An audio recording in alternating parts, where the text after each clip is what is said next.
love them or hate them? That's generally the answer you get from people when you ask them if they like clowns. Now, I love clowns, but I'm always intrigued by one's fear of them when I can't look at one for 30 seconds without laughing. With that being said, that gives us a unique chance to discuss the coulrophobia given from a more recent film. While the movie being talked about today isn't necessarily considered a pillar of horror, I personally find it to be a breath of fresh air to a dying slasher genre. Damien Leone's 2016 sleeper slasher, The Terrifier. The Terrifier didn't have a large box office release and only had a budget of $100,000.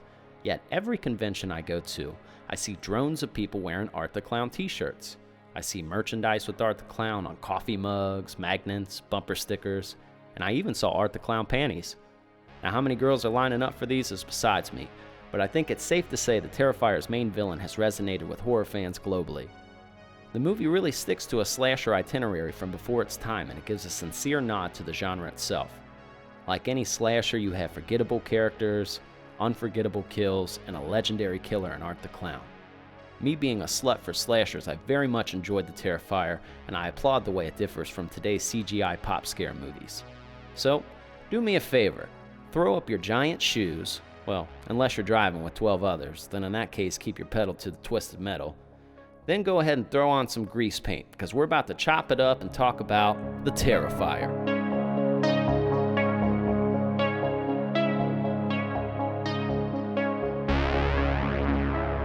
Boom! Welcome to the Sloppy Horror Podcast. I am your host and your scary movie companion, Christian Ramey.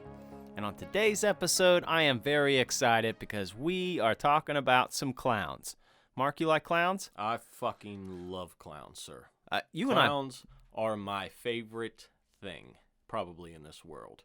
If you're talking about horror characters, and even good clowns. I like funny clowns, nice clowns, real clowns. But I mostly like psychotic, murdering, fucked up clowns. Those are my favorite clowns. I agree with you 100%. Clowns work. I've never been frightened by clowns. I almost agree with the clown every time I see him. He makes me laugh. I don't care if he's even scary or not. They're clowns. So today we're talking about a new slasher that's come out within the last couple years called The Terrifier. And this movie's made a lot of buzz amongst audiences, and I'm a party of that audience is creating the buzz because I love this movie. I really do. And I slept on it for a few years. I was recommended the movie maybe about 2 years after it came out. I remember watching it by myself in the basement. I was like, oh my God, somebody's willing to make an old school slasher again. And I was so content with it.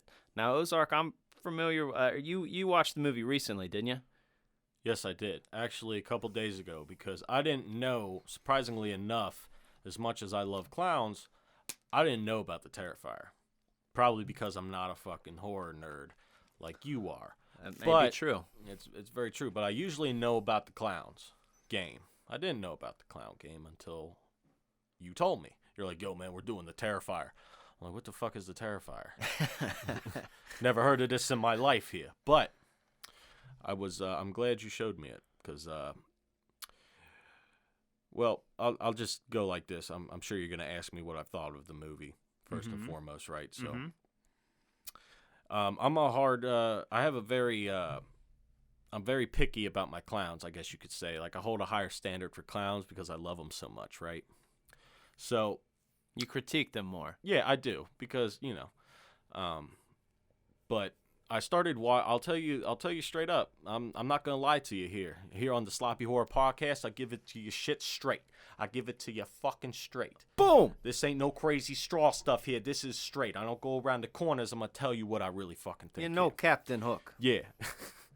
But when I first watched The Terrifier, I wasn't too sure about Art the Clown. Because again, first off, it's a very low budget movie, of course. Sure. But it's a slasher, so I mean, usually slashers are.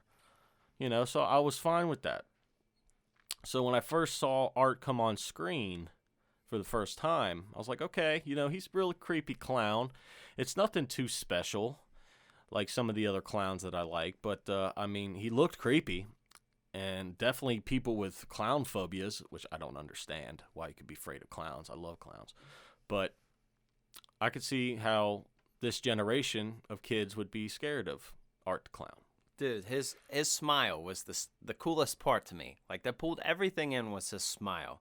Yeah. Because it's confident. And you really could tell in his smile, he doesn't give a shit. So that's what I love about it. His ability to, very Freddy Krueger-esque, being able to laugh in your face. Yes. It's one thing to cut you up into pieces, be a big brooding giant, to be a monster, to be, a devil, a demon. Right. But if you're like kind of a person and you find this shit hilarious that you're killing somebody, I don't know why, man. That resonates with me so heavy. I fuck with that so much. Well, that was one of the main things that made me start to actually love Art the Clown and welcome him into my clown family. Lexicon of clowns. Yeah, exactly. Because I got 2 clowns already on my back. Now, if I had more money, I don't because I'm poor, I would have an entire back tattoo portraits of clowns. I would have them all there, all the superstars. And I can say, even though he's just black and white, there's not much too detailed to him, but I still would consider putting Art the Clown on my back after seeing this movie. Now, one of the things, when I first started watching it, because it's kind of slow in the beginning, Art really doesn't start coming out of his shell until about like halfway through the movie, it seems like to me. So one of the things I didn't like at first was the fact that he didn't talk. Makes no sound at all. Which was kind of hard for me because that's one of my absolute favorite characteristics about clowns. So he doesn't have a clown laugh. I didn't think about that. He doesn't have a clown laugh, and he doesn't, he isn't that funny verbally, because one of my favorite things is, clown quotes, for Pennywise, for example. Beep, beep, beep, Richie. What's the matter, Billy boy? What's the matter? One balloon ain't enough. Like, it's things like that. And you got Captain Spaulding quotes. I got even the Joker. I consider the Joker one of my favorite clowns. Heath Ledger especially. Jack Nicholson, same way. But those quotes things are what I love most. So I was kind of skeptical at first because Art is just silent. So I was like, I don't know about this. So he started doing a couple kills, getting into it. And they were pretty gory, cool kills, very creative, which we'll get into that later. But once he started coming out of his shell and started being more animated and theatrical and really start fucking with people, and I can see him enjoying that, I started love it. And it works, too, because at first I was mad that he didn't make any sound or he didn't talk or anything. But I'm glad that he's silent. Me too. Because it works. That's what makes him special, and it works for him. I think if Art the Clown talked, I don't think I would like him as much as I like him now. No, I like his silent, because he's black and white too, which it makes sense because he's the same colors as a mime. Yeah, man. So it makes sense that he doesn't talk, and I'm glad that he doesn't talk because his movements, his reactions, everything he does is perfect without noise, and it fits the Art character very well. So then I learned to love that about Art the Clown. I like that about Art. That was actually one of my favorite characteristics, but I think the part that kind of pulled me in, he gets in, some scuffles in this movie with that girl, and there's a part where he gets stabbed, where he gets fucked with, and he doesn't make a noise. He just opens his mouth. And I was just like, wow, dog, you're committed. And, that's when I was impressed with it almost. It's just, that was pretty neat. Now, you got stabbed in the foot, all the way through to where you're nailed to the floor. You don't make a sound. You're just. Now, the actor who played Art the Clown, David Howard Thornton, I don't know if you saw when he was we did the video with him on the YouTube channel. I did. It was a pretty good interview. It wasn't it wasn't even really an interviewish, like just your a typical Zoom call. Yeah. Yeah, but it was cool, just like you're talking to him, like we're talking now, and it was cool. And talking with David, he did a lot of theater work, pretense to this, and then he did a lot of voice acting. But it makes perfect sense once you see Art the Clown. You could definitely see that theater inside, the way he portrays himself, a lot of body language, which I love. Freddy Krueger being one of my favorites, he had a lot of body language, man. Robert Englund was an actor. He was a theater kid. He had that persona, that demeanor, the way to carry his body, make him fucking scary, man. You know, in the original Nightmare on Elm Street where he's running down the alley and he's chasing after, he's got this fucking maniacal run. Mm-hmm. That's Freddy Krueger, man. Oh, yeah. And David Howard Thornton very much nailed that with Art the Clown. So he made the character his own. Now, in the original All Hallows Eve, the movie before this, which was good, I'm not going to say it was bad. I like the Terrifier a bit more. I feel like David kind of made Art more himself. He kind of gave him more character, more persona. It's like when you see Kane Hodder as Jason. I'm not saying there's no bad Jason, but Kane Hodder kind of like really, made Jason his own. Yeah. Well, that's how I see it because I didn't know about the Hallows Eve movie until somebody mentioned it in the comments of when I was watching the movie. Mm-hmm. If you've never seen the Terrifier, you can watch it for free on YouTube. It's just Spanish subtitles, I think. Yes. I think it's Spanish. I don't know. It says El and Mucho and stuff, which I think is Spanish. But so I looked up the clips of that and seeing the difference between the two, David Thornton, yes, Art versus I don't know who the other guy is. His name's slipping me. Which, I mean, no offense to him, but David Thornton owns that character now from his performance. Yes. He is the Robert Englund, Freddy Krueger. Almost that similar combo. Yep. I don't think anybody else can do it as good as David did, and I think David needs to keep doing Art the Clown because he did a fantastic performance in this movie. Oh, yeah. And he really made Art his own. And, I mean, it's just, I don't want to see Art the Clown anybody else besides David Thornton now. No. And I'm very much in agreement for that. And I'm very excited. The main reason, too, not to beat around the bush, but I know we said, like, we were going to do a lot of pillars this season of horror. But I wanted to do something current, something that I thought has gained traction and that will hold because there isn't a lot of great new anything, first off. So when you see something kind of stick out like this where it's an iconic character, I'm starting to see, Art all over conventions. I'm seeing this shit everywhere I go. I'm seeing it on T-shirts, bumper stickers. I like that. Yeah. I like that. That's new. That's not a remake. That's his own clown. Like you said, he's not, similar to any other clown. He's very different, unique in his own way. It's not It Part 3 and not, it's his own character. I like that he has a name. I like that he has a story. Yeah. How many horror characters are you seeing now that have a story? Like, not many. No, and this movie was, I think this was like the perfect kind of slasher movie to me. Because your typical slasher movies, it holds all those. It's got the kills and the iconic character in it and all that, like your Freddy, your Jason, your Texas Chainsaw, all that stuff. But it did some great points in the movie. Is one, they didn't have to focus on it's basically about Art. Yeah. Which it needs to be. I don't want the backstory of these two broads in the beginning. I don't need to know that. I need to know that they're there and they're ready to die. That's what I need to know. And they didn't. There's just no backstory. It gets right into Art. Art's in it, and Art's in most of the movie, and the main focus is on Art, which makes me enjoy it. You know what's kind of great about this movie is it's very Tarantino-esque, where the three different parts are switched up. It's like it starts at the end of it, Yeah. It starts at the end of it, and then it kind of like works its way. I will also say we do give some spoilers in this show and this episode. At the end of each episode we do on a movie, we obviously rate it, and the what do you know segment, we have that too. So we are going to give you a little information. So if you don't want to know more about it, now's the time to pause, watch the movie, and then come back and get with us. Yeah, go pause, watch the movie, you come back. Right. But I don't think even knowing about the movie, because you told me about the movie pretty much before I went and watched it, and I still enjoy it. Sure. So that was another thing. What I was saying before is there's no really intense story, and it gives you no answers. You know what's great too, though? Follows a lot of the slasher recipe, but it fucked me up a little bit. Excuse me. It fucked me up a little bit because what do? They give you the slutty girl and they give you the smart reserved girl, right? Yep. The blonde, the dark hair girl. They give you these two combos, right? And you're like, okay, here's the smart one. Here's the one that's going to go through it.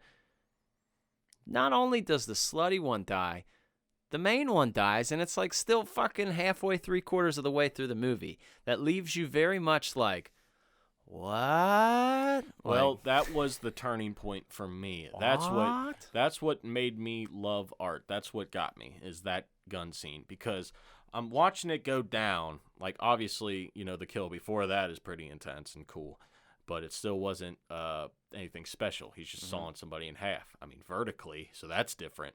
Yes. But when he starts going after this girl and he starts getting into the scuffles, and when he broke out the gun, okay, you shot this girl in the knee. Her knee exploded. Then you shoot her in the stomach. Right. And then you go up and you shoot her in the cheek. Okay?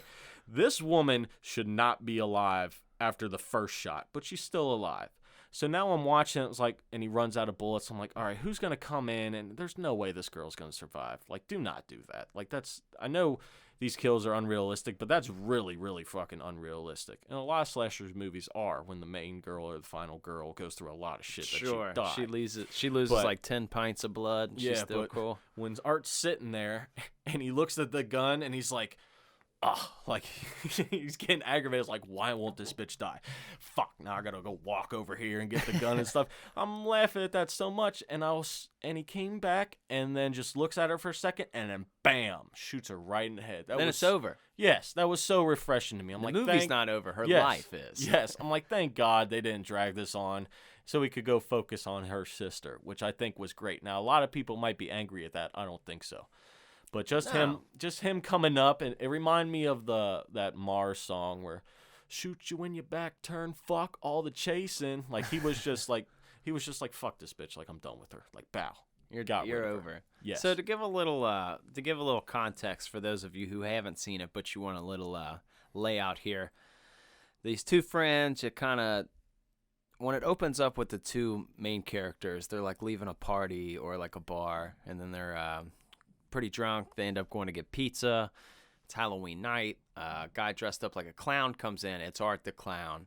Dark hair character. She starts to get weary of him because Art's just staring at her real fucked up. The blonde girl's like, well, it's no big deal. She starts taking pictures with him and shit, and he's like not perceptive to it. He's not having it. He doesn't even break. He just keeps staring at her. He knew he was going to kill her. Oh, yeah. So once these girls leave the pizza place, they find out Art gets thrown out by the pizza manager, and then because he shit all over the bathroom and wrote art and shit on the walls. So he gets thrown out, and then these girls finish their food, and as they leave, they find their tires are slashed. So dark-haired girl calls her sister to come pick her up. No big deal. She's going to come help out, but then she has to take a piss. So dark-haired girl and blonde girl are separated. Dark-haired girl gets out of the car, goes to a building, take a piss. Art gets a hold of the blonde girl, and the next we see of all of them together is when the blonde girl's death, right? Mm-hmm. So the other girl wakes up in a chair. She's all tied up, and which was a very cool scene. There's a lot of presentation to this scene. So she's tied up in this chair, and she wakes up, and there's a sheet up, and then Art takes the sheet down. It's her friend fucking naked, hanging upside down, and like a triangle position, like her legs are spread, if you will, like a V. Yeah. A V, if you will.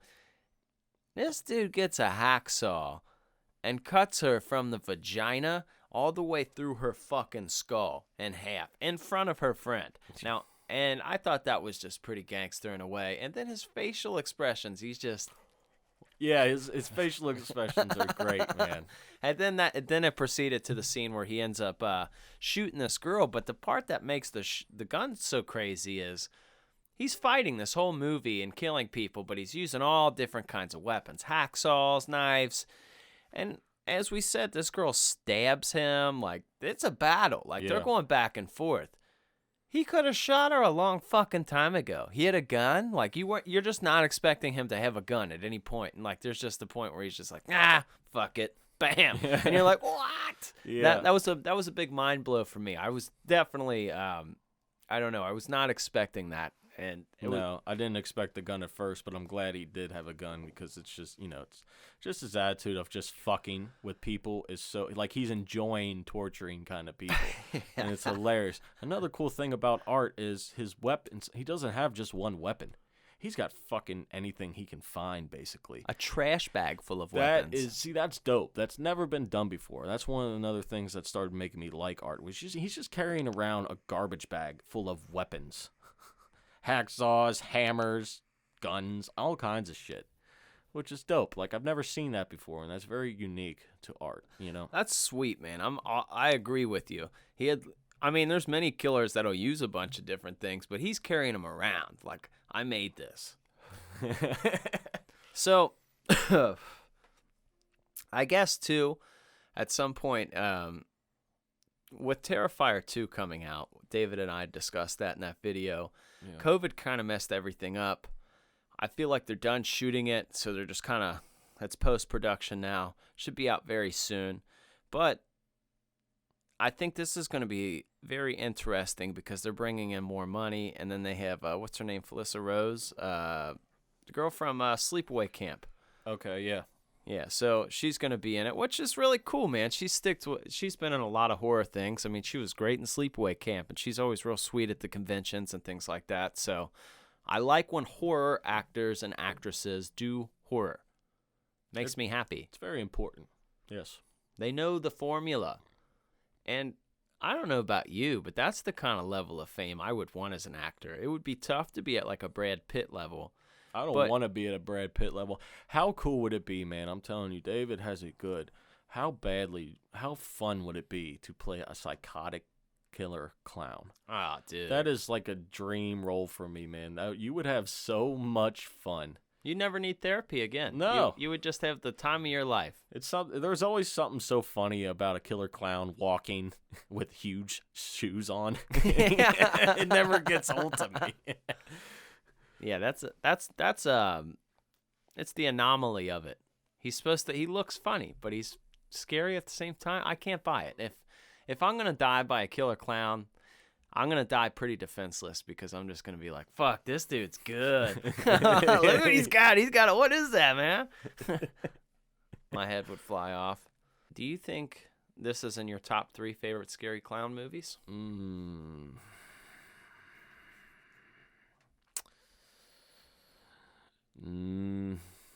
I don't know. I would probably do that because I think I only like 3.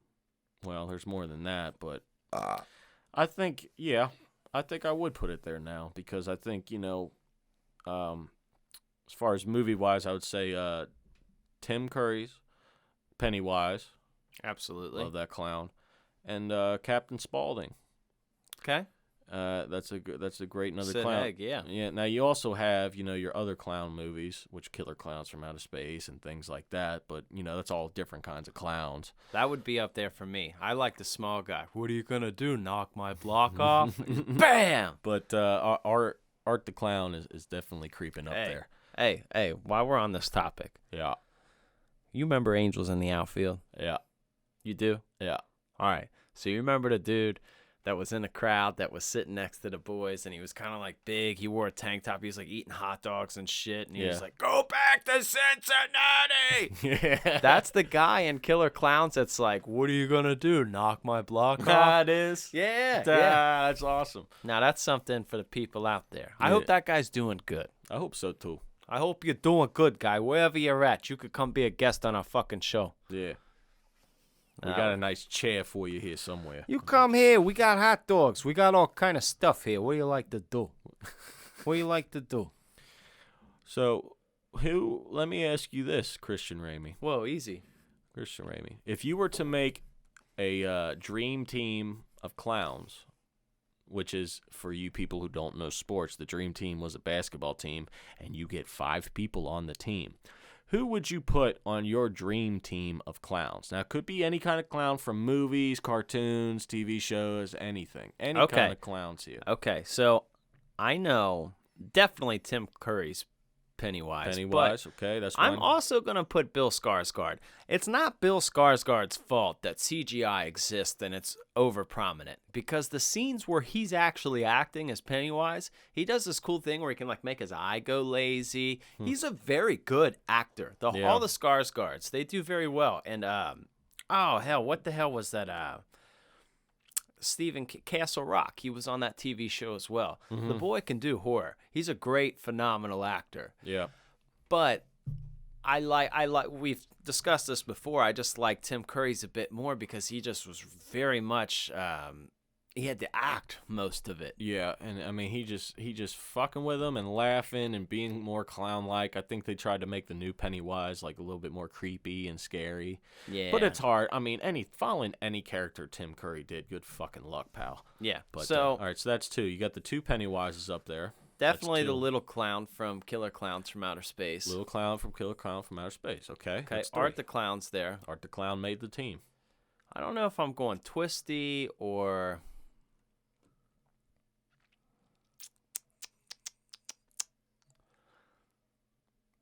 The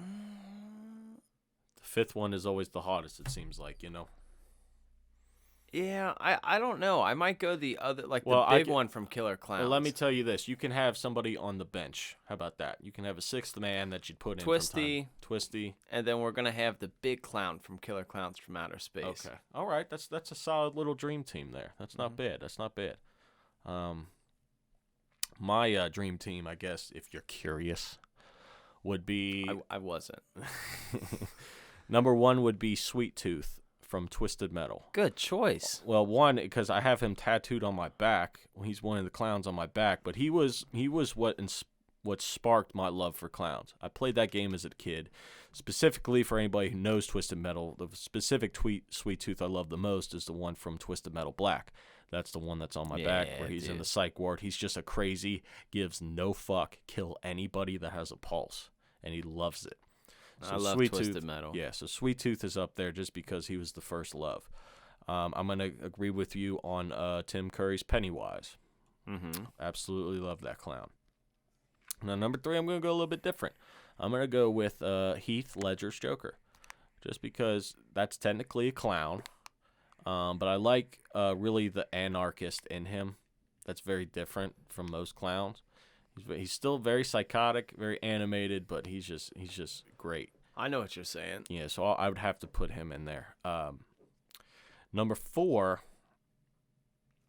is kind of a tough one, but I'm going to go with Homie the Clown from In Living Color. Yeah, Lance. I love Homie the Clown. He makes me smile every time I see that clown or hear that clown. He's fucking hilarious. Yeah, I love Homie the Clown too. I absolutely love Homie the Clown. So 5th, now 5th for me is it's a tie. So I'm just gonna put 1 the 5th man and 1 on the bench. So Twisty from American Horror Story. Now he's the other clown. I like his story. He had an actually really good story. He did, and he was silent as well, which makes him tie for Art. Yeah. So I'm gonna put Twisty and Art, and they're gonna switch back and forth basically because I can't decide. But Art, Twisty is actually on my back as well, but just because he was very detailed and make a really cool tattoo. Well, actually, you know what? Look, I take that back. I forgot to put Captain Spaulding up there. So I'm going to take Twisty out, put Captain Spaulding in there, and leave Art. Twisty's barely making the list, just because I don't get a lot of him, Yeah, the neat thing with Twisty, well, American Horror Story, which I like, but it's a perfect show you can get drunk and high to, or like that show you put on with your significant other when you ain't really watching. You know what I'm talking about? Those kind of shows where you're like, you're going to put this on, but you're not really watching the show. Or maybe you do for the first 3. Are you talking about getting your fingers dirty?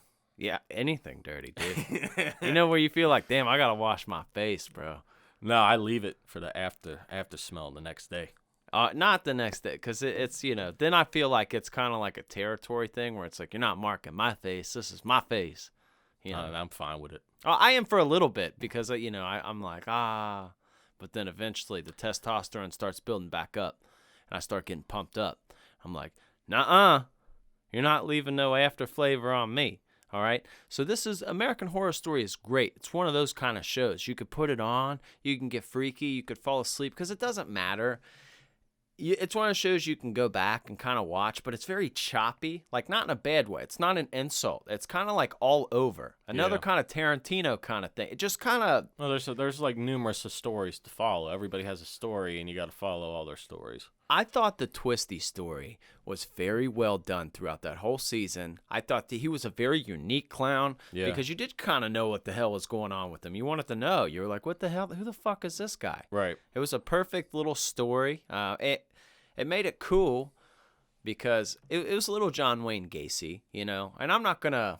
Everybody's like, well, why didn't you put him? Because that's a real fucking human being. Like, yeah, you know? That's actually, when you actually do it in real life, I'm not going to enjoy it because that's just fucked up, sir. I'm fascinated by, like, you know, like serial killers, but I'm not like a serial killer. Like, you know, if you're a real fucker, fuck you. Yeah. I mean, I watch these movies so people aren't like that. Like, so. Right, yeah. Everybody's interested in serial killers. It's like one of the most interesting things in the world. Mm-hmm. Everybody watches documentaries on serial killers. Yeah, they glorify them, but still, you're like, no, fuck that. Like, fuck John Wayne Gacy. Like, you really did it. So I'm not a fan of you.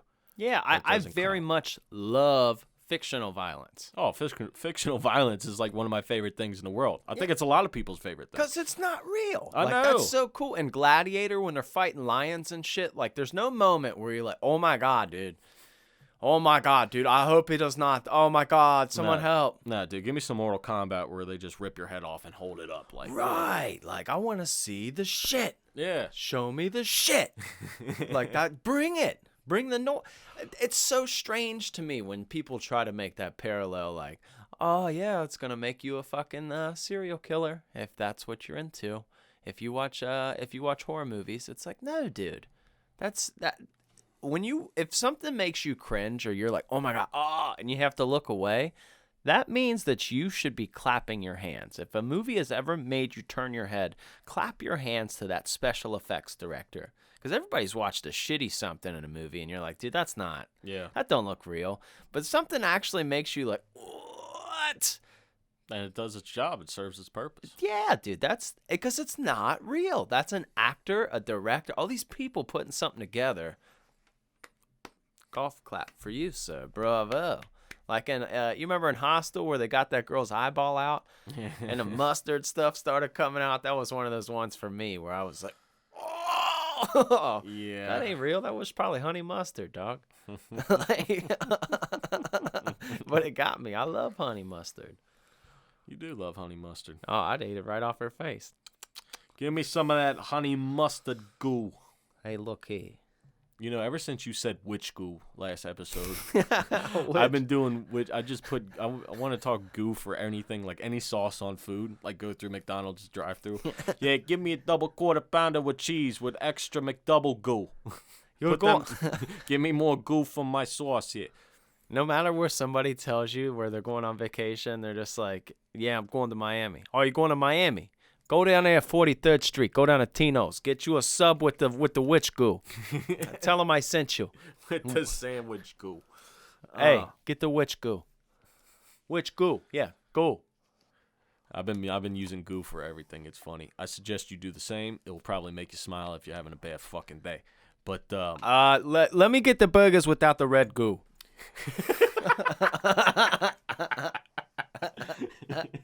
The yellow goo, you keep that. Extra white goo, please. No white goo on my McChickies. They wouldn't know what to do. If I still worked at a restaurant and somebody came in and did that, oh, man, that would make my night. But you could really fuck with somebody. Goo. I'm glad that's a thing. Everyone knows what... goo. I don't know. That's funny. Goo is a funny word. It's one of those funny words. Like man. Bungalow. Yeah. Or pickle weasel. Wow, that is a word. It is a word. Yeah. So, another thing, like you said when we were talking about clowns, and you said Twisty had a great story. One thing they did in here in the Terrifier is they didn't really do a story for Art yet, which keeps you interested to the second one that we might start to seeing a little bit of a story of Art. Now, another thing that won me over, which reminded me of my first all-star clown, Sweet Tooth, is when Art is holding the toy baby from the Psycho Lady, which we'll get into the synopsis later if you don't know what we're talking about. But he's cradling the baby, and she comes up like, do you not know a mother's touch? You know, and she goes in, starts holding him, and he's like sucking on his thumb. I was like, oh, great, come on. He's going to have mommy issues or some bullshit. But no, like the next scene later, oh, she's dead. He don't give a fuck. No, he killed it. He used her. Oh, yeah. So it's cool that there's really no questions answered because I'm really curious to learn about Art a little bit more. Not too much, but, you know. Yeah, the ambiguity kind of makes it cooler. Yeah. A little cooler. But I'm right there with you. I don't need... You can keep story, but I don't like when they continue to add, like, after you get to a certain point. Yeah, like, this isn't an AMC Walking Dead type of show. This isn't, like, your Netflix binge 8 seasons type of show. This is a slasher horror movie, which they did it perfectly. There's not really much of a story. It's all about, like I said, Art killing people creatively and just being a dick to people and fucking with people. It's really reminded me of the 80s slashers a lot, which I think we need that more. If I could describe this movie in 2 words, fun time. Yes. It's a fun time. It's not heavy, not a lot of strings attached, and it just depends what you like in horror. If you're a little bit more of a horror fan, I like more of exquisite peace, something that stimulates the brain.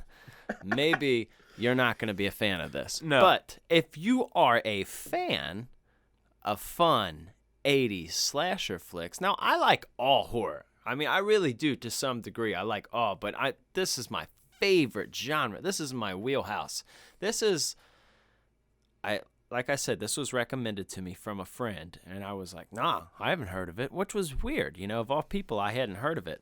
Went home and watched it, and it was in my wheelhouse so much where it was like a fastball right down the fucking middle, and I connected with it. Home run immediately.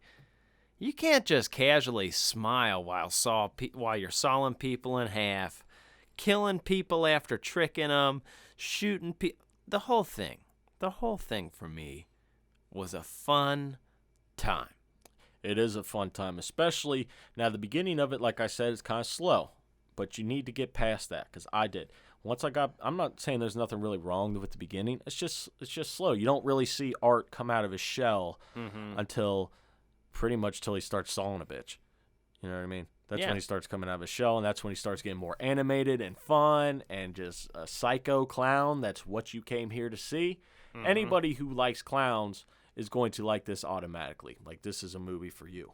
Now, if you, like you said, if you're not a fan of slashers, this may not be a fantastic movie. It's going to be over the top for you, for sure. You're just going to be like, because it's cheesy too, of course. You know, you got nobody. The only good actor is David Art. That's the only good actor in this movie. It teeters this line though of like, because it is over the top, but there are some that are like way over the top, and then it's like, okay, it really teeters that, because like, it is wicked and the kills are over the top, but there's a great score kind of going on to it that's like real horror synth going on. Yeah. And there are some frightening elements to it. Like, if you were afraid of clowns, this actually probably would fuck you up. You and I are really depraved. Something's wrong with us. There has been for a long time. Okay? Yeah. And I'm okay with that, man. That's why we're friends. But to the same degree, we're numb to a lot. As a lot of the people probably listening to us talking about, you know, clown movies, you might be a little numb to it, but if you're terrified, this will rock you to your core. And there are some frightening elements to it. The score builds up well. Yeah, I like when he always pops in too, just randomly. Like when he first meets the first girl, he's just sitting there like, like he's like they caught him or something.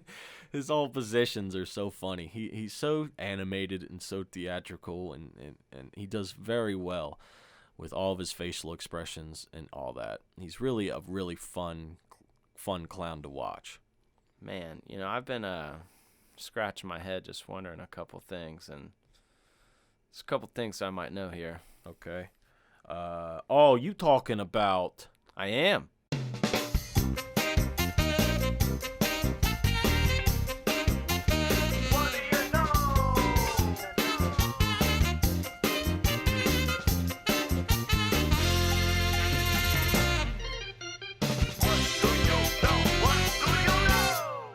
Okay, got some things you may or may not know about this whole ordeal. Oh, what do you know here? We're here to tell you, the people over there, something that you may or may not know about this movie here. So why don't you go ahead and tell me something that you do know about this movie that I may or may not know. I tell you what I know, okay? Okay. So there's a part in this movie, Yeah. as we're talking about these girls, the main two girls here, they go and get pizza, okay? And once they leave the pizza place, they go to their car, and they notice their car has a flat tire. Yeah. So what do? They call their sister, they wait, but they're sitting in the car. The main girl, she says, I gotta go to the bathroom. So I'm gonna go find a bathroom. I gotta go take a squeeze, you know. She can't hold it no more. So which is kind of weird because women, you know, they hold it a lot better than us. Yeah, so they see this guy outside and they say, why don't you go ask him if you can use the bathroom? So she does, they go inside. The blonde girl, she's sitting in there in the car. She's listening to the radio. All of a sudden you hear a commercial on the radio for a Halloween store. All kinds of trick-or-treat masks, all kind of stuff. All kind of stuff. You know what the name of the store was? Nah, what do you think? Why the fuck would I know that? Craven's. Cravens, huh? Yeah. That name is ringing a bell to me for some reason. Why is that? Oh, maybe we're thinking of Mr. Wes Craven, the maker of Mr. Freddy Krueger. Oh, that is a big little hidden gem there, if you were to say so myself, sir. What a fact, what a fact. I feel smarter already. Now check this out, right? I got a fact over two here. Funny you mentioned Wes Craven, because the beginning of this movie, not the part with a fucking mangled bitch's face, we're past that. But when Art is putting together his stuff, putting together his gloves on, putting his mask on, getting his weapons off of the tables here. Sure. It's very similar, short, boxed up frame type shot, just like the original Nightmare on Elm Street was filmed. If you put them back to back, I think that's you're where. correct. Yeah, so it's good, man. You know, the director, he knows about horror. He's doing it good. He's doing it real good. That's It's a little very hidden true. gem there. You know, it sucks too, because a lot of people don't know that and they ain't gonna appreciate it. If you like the original Nightmare on Elm Street, like you know the Christian Raimi guy does, he can see it right away. Like, oh my God, this reminds me. You know, it's getting my chubby all going because it's similar to the Nightmare on Elm Street here. You know, it's shot in a very small frame. All you see are hands and weapons. Yeah. That's what my man Freddy Krueger did a long time ago, back so in it's 1984. basically, you know, the same thing here. You know what I noticed too of when what kind of irritated me? What you got going on? When you were talking about your fact when they're sitting there eating pizza. Yeah. Okay, the blonde girl, yeah, she eating pizza like a normal human being here. The girl with the black hair, what's her name? Tara. She's picking at it like a squirrel. Who eats pizza like that? What's wrong with you? You deserve to die if you eat pizza like that. She's just picking it off. Who picks it like that? You What's fold wrong it in with half and you eat the you pizza. You fold it, you use the two hands, you dip it in garlic sauce. What are you doing eating it like a squirrel? It's not a nut. Too many onions in the sauce. This is why that bitch is single, because she eats pizza like a fucking squirrel. You put too many onions in the sauce. You mean the goo? You put too much onions in the pizza goo. You know, that's some interesting stuff there. So I think you know what our facts are saying. Yeah, it's good facts here. I think that the facts that they're saying is Damien Leone. I think that's the director's name who made this movie. Damien Leone. Leone. Okay. Damien Leone. I think this fella here. Yeah. I think this fella here. What about him? I think he likes Wes Craven. Which fella? The man who made the movie. Who's that? Damien Leone. Leone. Is it Leon? Yes, no M. Leone. Well, how am I supposed to fucking know? Look, I'm just telling you what you may or may not know. Yeah, I think he likes Wes Craven. I think that's why he did such a good job with this movie here and why it's so enjoyable, because he got a good inspiration from a good director who made a legendary films. I think that's why I like the movie too. Yeah. Okay. So that's good. You know, that's something that you may or may not know about this movie. These are good facts. Yeah. Okay. Till the next time. What do you know? What do you know here? That was very interesting. It was very interesting. The eyes that my producer just gave me when I tapped the table. He just looked at me like I just... Quit tapping the table, you fuck. I'm a salesman. I talk. God. I know. Dude, you reminded me. You know what? When I used to be an AV tech before the pandemic hit, I would I did a lot of corporate events and stuff, and you have to give people the lavalier mics. Now, when you put a lavalier mic is the little tiny mics that you see, you know, on people in interviews and stuff that you might be familiar with. It's a little tiny one, and you have to clip it. Usually, clip it right here, you know. So I clip it right there. Every single one of them touches it, scrapes it. Like, you could touch anywhere on your body. You haven't touched your chest all day, but now that you got this fucking lavalier mic on, you're just sitting there touching it, fucking it up. Oh my god! And it's the worst too is when I had to mic up these broads. Yeah. From the Islamic Center. These Islamic broads. Uh-huh. They just wear these one-piece things, man. They got nowhere to clip it. Like, where the hell am I supposed to clip it at? That's a good point. It's like, look, I'm not hating on you. You know, you got style, lady, but you need to wear like a shirt. Give me a bobby pin or something. No, I just give them the handheld mic. Like, look, take this. And then the handheld mic wasn't even better. Like the dynamic mics, you know, like the ones you see, you know, everybody use. Every single one of them. I tell them, look, as soon as you go up on stage, because I can control it from the soundboard. I was like, once you go up there, you're on, you're live. Every time they get up there, boom, boom, boom, boom. Hello, is this on? Yes, it's on, fucker. And then you're just bringing me back to all this stuff. When you tap the table, do not tap the table again. It wasn't me. Don't do it. I didn't do it. But then, anyway, back to what we was talking about here. Terrifier. The Terrifier. Yeah, that's pretty cool. I agree with all of this Wes Craven notion, and I think that's really why I enjoyed it so much, too. Mm-hmm. I don't know. I didn't notice the Craven part in the radio station or in the advertisement until a few times of watching it, but I very much, from the beginning of watching this, noticed the intro and how similar to A Nightmare on Elm Street it was. Yeah. And just the character, the way he held himself, the confidence.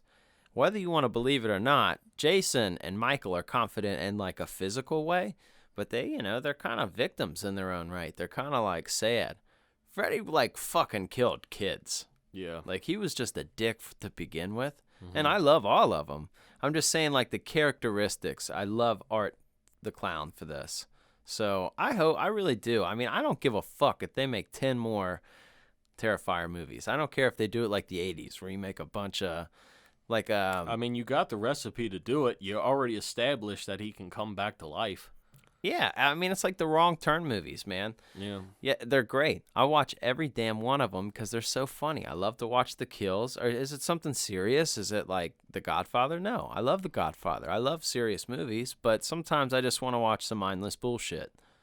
Well, this is perfect. Mindless bullshit, just to quote it, but it's a good way. It's perfect. Just relax. You don't have to think, and you sit there and laugh. It's a fun time. It really is a fun time. Like, I had fun watching this movie. I have fun times watching you. Everybody does. Yeah. I'm very excited to see how your life's come up, Ozark Mark. You're doing very well. You're a great producer. You're down here in the sloppy pod.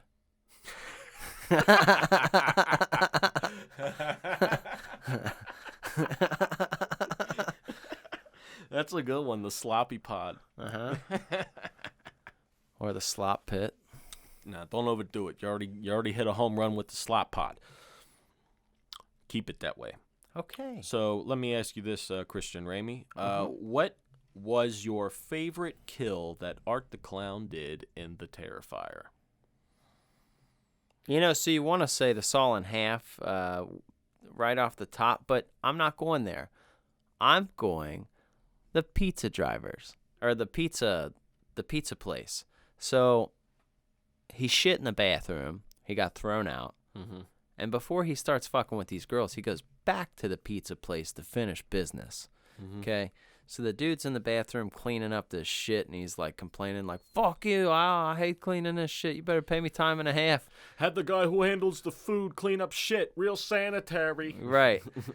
And he's talking shit to his boss, and his boss isn't responding. And he comes out, and his boss's head is sitting on the fucking table like a jack-o'-lantern. Like there's candles behind his eyes. Yeah. There's no eyes there. And you're like, what? I know, and he just creeps in like, And he just destroys this dude, just stabs the shit out of him, just beats him. It's great. Mm-hmm. And I would say that segment, those two kills together, even though you don't see the jack-o'-lantern head kill. You really don't have to. No, it's great. Yeah. I love that he made an art piece out of a cadaver, out of somebody's fucking head. Like, look what I made. You're like, oh. Yeah, I've never seen a kill like that. Yeah, that was very unique, and the pizza guys were animated too. I love them. Get the fuck out of here. Yeah, you would. God, what can I get you, pal? You know, I'm glad they chose those two guys. That was a good little pizza place. It was. We could have did those guys. Oh, for sure. Dude, I so hope we get to act in a horror movie one day. Ah, dude, me too. I really, as much as we could play the killers, I hope that we are the stupid. Like, you remember in Freddy vs. Jason, the guys like smoking weed and drinking Everclear in the fucking cornfield, and they're like, look at this fucking guy. I hope that's us. I don't care. Give me a random part to where I don't care if I'm in there for 30 seconds. I will kill that 30 seconds. I would have so much fun.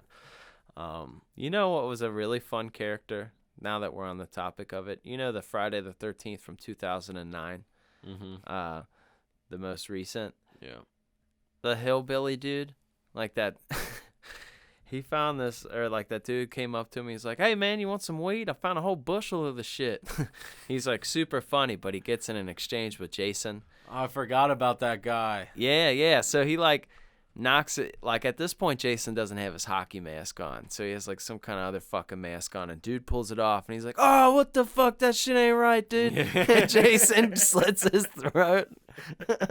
That was his last words. Oh, shit ain't right, dude.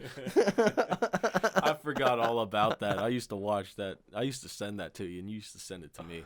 Dude, I love that character. He's a fun character. Yeah, just acting something like that even. I'll take that bare minimum. That would be so fun. The pizza guys from the Terrifier fit in that world of They great, not like very important to the movie, but like just realistic guys. It's like, no, just play like a real human being serving someone play pizza. a real pizza dude. That's all you gotta do. And their acting was some of the best acting in it. Can I wear my jeans? They were the most believable two guys versus the other, some of the other actors that were in it. No offense to them, but you get what you get. He's way better than the coroner guy. Look, but while we're going back to it, my favorite kill is when he stomps the the bald exterminator guy's head in. Mm-hmm. Simply because it's like once he squishes it, Art's just sitting there just laughing silently, just like, and he's waving his hands like, hey man, I can't even, like, this is hilarious. Like, his head exploded. Like, he was just laughing his ass off, and it was so great. And then he's just like out of breath, just watching her like, oh, great, now I got it, this bitch. Now he goes to her, just like, I can't even, man. His head. Like a Looney Tunes character, dude. It was, and that's what really sealed the nail in the coffin to make me love Art, was that kill there.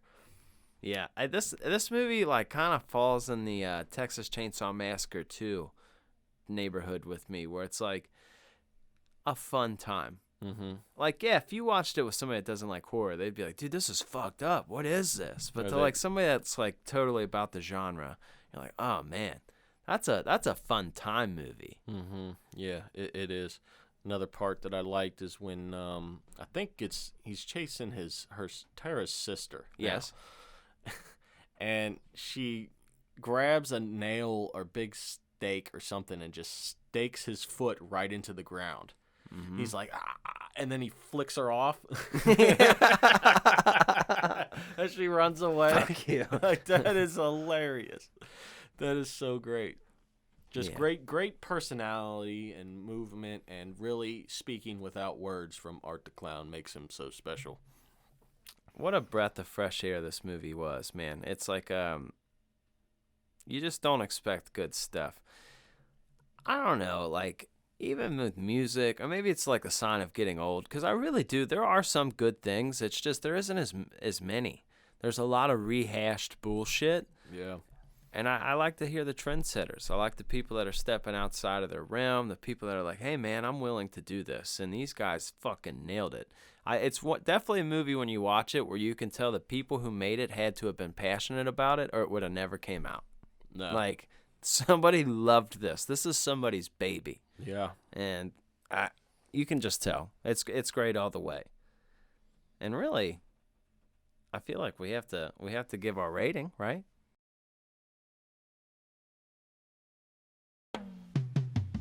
Sloppy horror rating, Christian baby. Ramey, welcome to it, sir. I'm the host for this fucking segment here, and this is where we rate it. Why am I the host? Because it ain't my rating. It's the Sloppy Horror rating, and it's Christian Ramey's rating. And if you don't know, if this is your first time here, I'll explain it to you real quick. We got 4 categories. 3 of those categories are 3 points. The last category is 1 point. So you got 10 points here. 10 points. So, 10 pumpkins. Yeah, 10 pumpkins. So we're going to go on to the first category of the Sloppy Horror rating, and that is casting. Yes, sir. Yes, sir. So, if you've been listening to the episode, you can kind of see. Nobody's bad in this movie, but they're not high dollar actors. I really think the person who shined the brightest was David Howard Thornton, just because he made a character. I don't even think the main girls were bad. The characters weren't. It was not good writing for them because it is a slasher movie. Not that it was bad writing, but you can just understand what it is. They're just like, I'm drunk and hungry. Yeah. Where's the boys at? Like one of those kind of characters. And you're like, oh, yeah, you're going to end up naked and dying. Like, and guess what? She ends up naked and dies. Like, you just know the formula to some degree. Yeah. So they worked for what they were. And with David Howard Thornton, so like I would give this a 1 on casting, but with David Howard Thornton, I'm gonna give it a 1.5. I think he puts him right there at the halfway point. I that's what I was gonna say, honestly, because really, I mean, you have David as the only good actor in it, and he's half the movie just himself. Everybody else is they're like expendable. No offense to him, I would say he's great and they're good. Yeah, but he's really the only one that really stood out and did which he was supposed to, because he's Art the Clown. Did a fantastic job. Everyone gelled together, and that they worked well together. So and everybody else in the movie does work. I mean, but there's some points where you're not a actor. You're just there.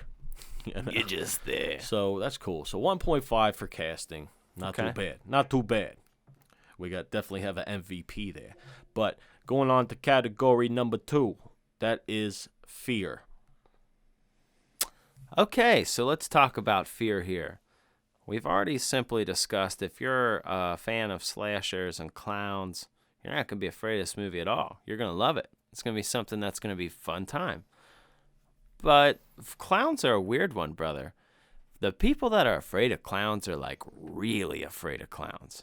Like, it's not like you don't meet people that are like, yeah, I don't like clowns a little bit. Like, people are like, I hate clowns. Those people. It's always either way left or way right, I guess you could say, with clowns. Either you love clowns or you really fucking hate clowns. Like, I can't even look at a clown. So, as interesting as it may be, I think that makes this a 1.5 as well. Because half the audience, it's scary as shit, and then half the audience, it's a enjoyable, it's a movie for you. Yeah, that's crafted for you. That's what it is. It's made to either scare the people who hate clowns, or afraid of clowns, or it's just a fun movie for the fans who love clowns and love slashers. Absolutely. Yeah, man. So I think that's another 1.5 for that. That's a very fair score. Very, very fair score, sir. Very fair score. So we got 3 out of 10 so far here on the Sloppy Horror rating. Let's go to the next category, and that is kills. Kills. Now we're cooking with some grease here. Now we're cooking with gas here.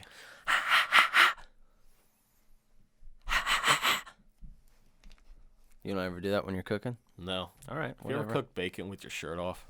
Dude, I don't wear any clothes when I cook bacon. Dude, you're a fucking soldier then. Yeah, man. I do it with shirt off before. I always get the nip burnt.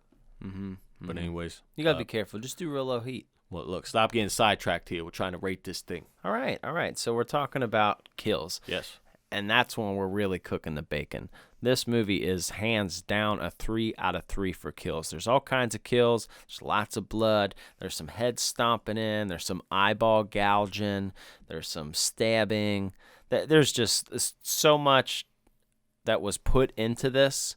Like, the kills were heavily thought out in this movie, and just a lot of detail in them, and they looked great. It kind of crosses that line a little bit. Like I said, it's definitely, some of them are over the top and they're meant to be that way, but there is kind of that moment where you're like, oh shit, like, oh fuck, like it does kind of get you on the edge of your seat. So I thought it was done beautifully. 3 out of 3 is what I would give this on kills. I would agree with that. You got all kinds of various kills. Some are brutal, some are not brutal. He even eats a person's face. So that He does. You know, which we'll get into that later. But good. All right, very good. So that's a 3 out of 3 for kills. So that brings us up to 6 out of 10 with one category left. This is our one category point, and that is if Christian Ramey fucks with it. So obviously I know the answer, but we're going to fucking ask you anyway for legal purposes. Christian Ramey, do you fucks with this movie? I hate it. No, actually, you know the answer. That's definitely love it. Love it, love it, love it. I fucks with it to the full degree, to the maximum. Yeah. And even more so of the release year. If this movie was like dated and came back out, you know, I would still enjoy it. I like clowns, but that was the norm to have some slashers 30 years ago. Yeah. Even as much as 20 years ago. You're telling me 2016 you're making a slasher with clowns in it? Okay, buddy. All right. Yes, sir. Yes, sir. I'll be there to see your sequel. Oh, absolutely. So, I'm a big fan. So I get what's that put us at? 7 out of 10? 7 out of 10 for the Terrifier. Very solid score for what it is. Yeah, man. Yeah, and man. just because something is 10 out of 10, like you explained before, doesn't mean it might still not be a good movie. I mean, 10 out of 10 would probably be a good movie because it hit all 3 categories, but, you know. Not necessarily, because some of the categories you could take them and leave them, depending on what kind of movie it is. So, now, if you haven't watched it yet, if you look up on our YouTube page, Christian Ramey did interview David Thornton, right? Yes, sir. Yeah, and it was good, and he is a very wonderful man. I mean, you're gonna enjoy it. But one of the things he was talking about is you asked him about the Terrifier 2, and he started giving a little bit of what we can expect from it. You want to put a little segment in there? No. Okay. Stop making me make segments. I'm already behind on things as it is here. You could just put the audio in there. Look, man, it's fine, okay? Okay, People okay, know no what big we're deal. talking about here. Okay, But anyway, no big deal. But he went into it, and he was telling us about Terrifier 2, and there's going to be some things developing. Like, I think one of the things he said was we're going to introduce to, you know, Art's enemy, or the good person, the one who can muscle up the courage to take Art down. That's going to be the chick, that's Felissa Rose, I bet you, the girl from Sleepaway Camp. I hope so, because I hope it is not the mangled face girl, because in the beginning, if you don't know, haven't seen it yet, and you want to know about it, there's a girl in the beginning, basically the final girl, who survives. Now, her face is fucked up. Like, it's deformed because Art ate her face, basically, before. So she's got a fucked up looking face. And they're leaning towards that. But you know what I hope they do? What? Would be absolutely fantastic. What? If he kills her first? Yes. If they come up and Art's just in there and she gets all hyped up, they hype her up for like the first like 20 minutes of the movie, like getting ready to come in and kill Art. And he just pulls one of those Indiana Jones moments. You know the scene, I forget what movie it is, but pulls out the gun? Yeah. Some guy's just doing, he's doing all this crazy shit like. I love that. Hiya, hiya, and Jones just look at him like, and then it's done. Like, that would be amazing if he just kills her in one shot. Yeah, like, that could start to be boom. his signature, the Indiana Jones shot. That's a good point. That would be hilarious. I hope forgot they about do that. it. They probably won't, but that would be fucking awesome if they did. Well, I likened it to like a Halloween Resurrection moment where you think Jamie Lee Curtis is like gonna fuck him up at the end of the movie, but like he just comes in and fucking kills her and throws her off the building at the beginning, and you're like, okay, Yeah. okay. There's a couple what the fuck moments like that where they get you, and I kind of like appreciate those. So Another what the fuck moment was when he kills that crazy lady, which I have no idea what her presence is. That's another cool thing about it, is you have no idea why this crazy bitch is in this building. Like, this woman is cuckoo, and she's just, like, carrying around this doll as her child. It's just random as hell, but she's in the majority of the movie. I guess she lives there or something. I don't know what it means, but it's back when we were talking about where she tries to, like, comfort him, and he's doing that, and then next thing you know, he pops out under a blanket, like, wearing her titties. He cut off this lady's he cut off this woman's breast, cut off her wig, put on the titties, and was walking around naked, just dancing like Marilyn Manson style, fucking with the girl. Some Buffalo Bill vibes going on. Yeah, that's another thing that made me like him, is he just doesn't know mercy, don't give a fuck. It was hilarious. Disturbing and hilarious at the same time. Did not expect him to cut off some lady's titties and wear them. Let me cut out them boobies. Yeah. I loved when he was chasing the final girl. I forget what her name is in the movie. It's not Tara, but it's Tara's sister. Did they ever say her name? No. Do you know? I don't know. Probably. Yeah, but not as much as she. Look, this movie's only been out for 5 years. Like, for me to, like, know your movie like it's my back of my heart, it takes it being out 10, 20 years of watching it, you know. Yeah. But he it's a chain door, and she's in there, and he's like trying to reach her, and he's just sitting there with a clown horn, like hugging with her. Then he disappears, and she thinks she's safe. No. Art gets in a car, a truck, and just like smashes the doors up and runs through, like runs her over basically, and it just cuts to him just listening to the radio, like smiling and clapping his fingers like some 50s go-go thing. Hilarious. I did love that too. Absolutely hilarious. You know, Ozark Mark, when we were younger, he used to drive around with the fucking clown horn and scare people on the streets. Oh, dude, I miss my clown horn. My little cousin-in-law, I think one of them broke it because I let him play with it. But I love just walking around. It's easy to get another clown horn. You know, they're at the Halloween store all year round. Oh, shit. It's probably a lot easier to get them nowadays, too, than when you had it. Yeah, but tell me the clown horn noise doesn't make you laugh every time you hear a clown horn. Oh, yeah. It's one of those automatic smile things. That's how you would get world. tricked, Mark. Like, if there was an evil clown, that you'd get tricked to death. Oh, I would. He'd be outside your house like, hello, Marky. You'd be like, oh, shit. Oh, shit. What's up, dog? I want to go where you're going. Yeah. I would easily, if I was to death in a horror movie, it'd definitely be from a clown because I would be too naive and just try to become his friend. Last second, I fucked up. But nothing funnier than a clown horn. Try it sometime. It was a very fun time. I just kept it in the glove box, and I would just roll the window down. If somebody looks at me, I just go, and people don't expect it. Like it was great fun. That was one of the funnest things I did in my Add a car. little excitement in your life and buy a Clown clown horn and keep it in your car and fucking honk it at people. Use it whenever you want. You know what another thing I used it for? Is when I was drinking with friends and stuff, I would keep it like in my pocket, and when somebody fucked up, like spilled their drink, you just honk the horn real quick, or when somebody fucks up, you know. You would feel extra shitty if that happened. Oh, it does if not. If you make fell on the street and somebody went, who did that, man? You'd be upset. I love clowns so much, man. It's good stuff. I want to see more and more and more of it. I really highly recommend you guys to see it if you haven't seen it. Yeah, if you're a fan, again, if you're a fan of clowns, and you like slasher movies, just even a little bit. It's mindless. It's a mindless good time.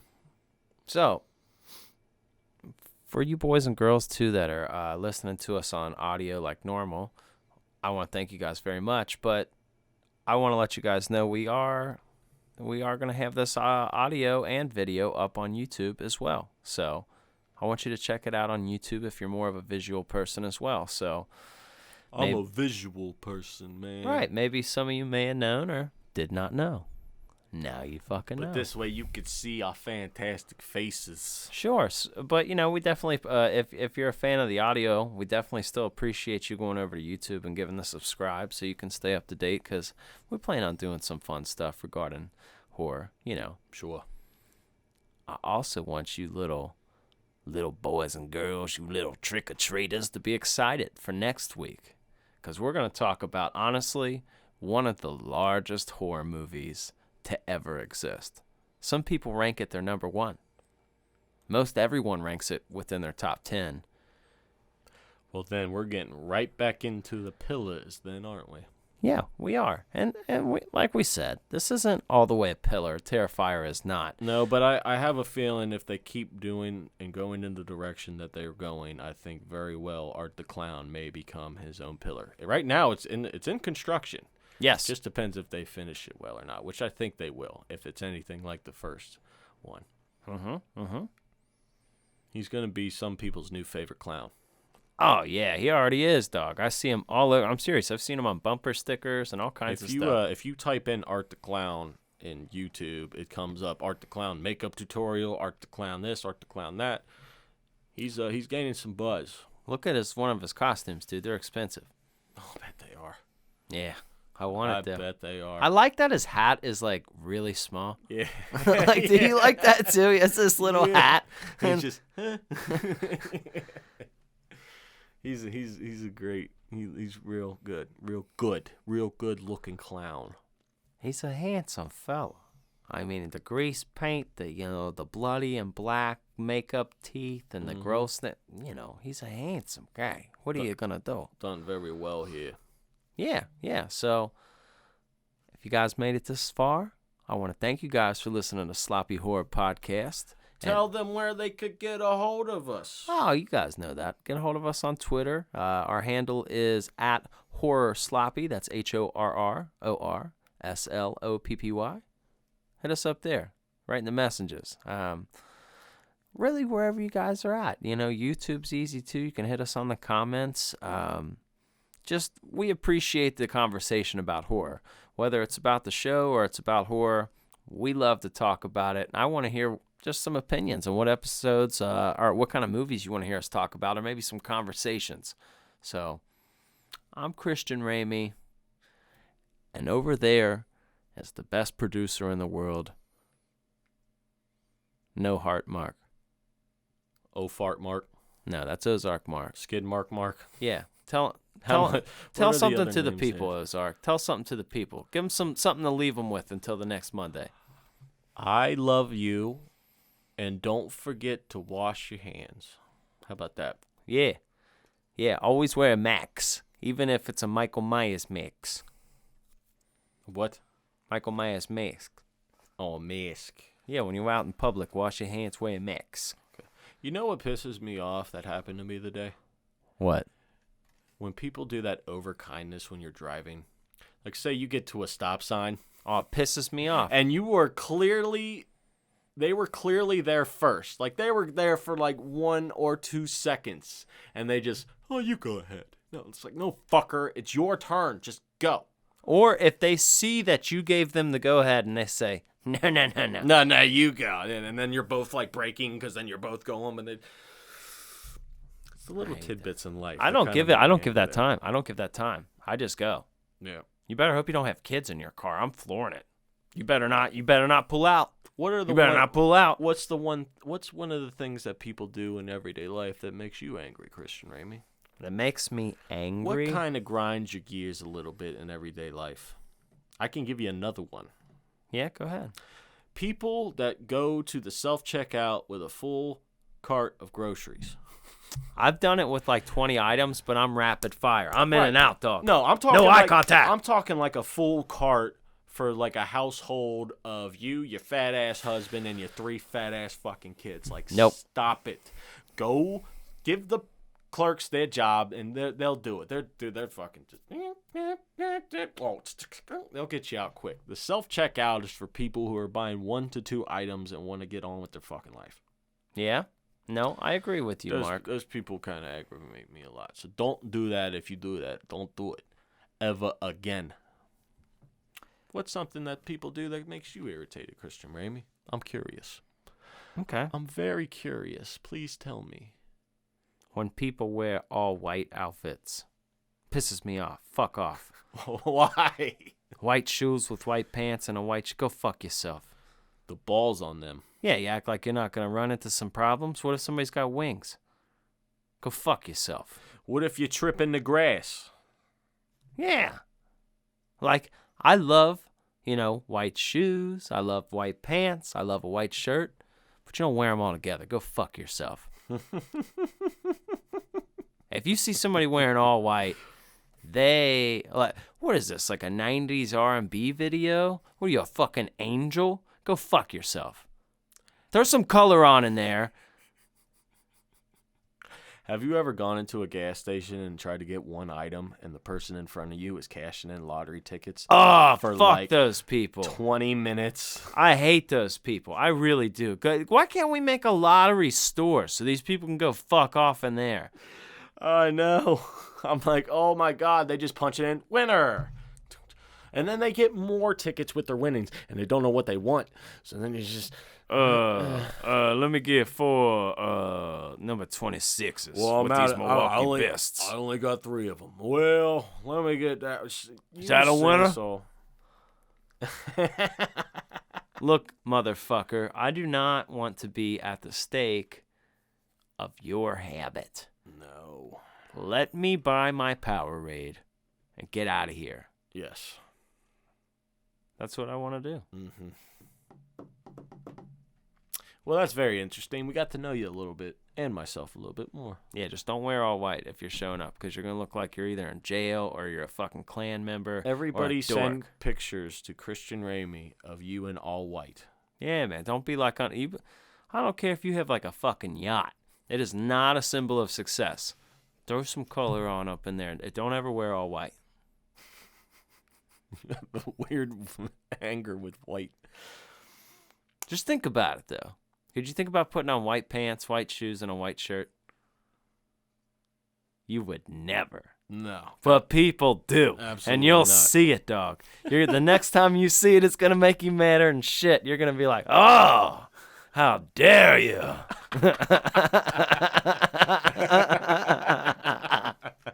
How dare you. You. That's when you go up with like the old school like rubber glove, just slap the shit out of them. Or you just come up with some Heinz ketchup. Do the step too, just like step on it and just get their shoes all in that. Oh. I'm so sorry. I didn't mean to do that. All right. Well, boys and girls, ladies and gentlemen, boys and girls, or girls that used to be a girl is now a boy, or boys used to be girls are now girls, or if you're undecided, you're in the middle and you don't know what the hell you want to do. All of you people, it was fun hanging out with you here. And we hope to see you next time here on the Sloppy Horror Podcast. I am the producer, Ozark Mark, of course, and over there is your host, your favorite scary movie companion, Christian Ramey. Well, thank you, boys and girls. We'll see you next week, next Monday, with a big one.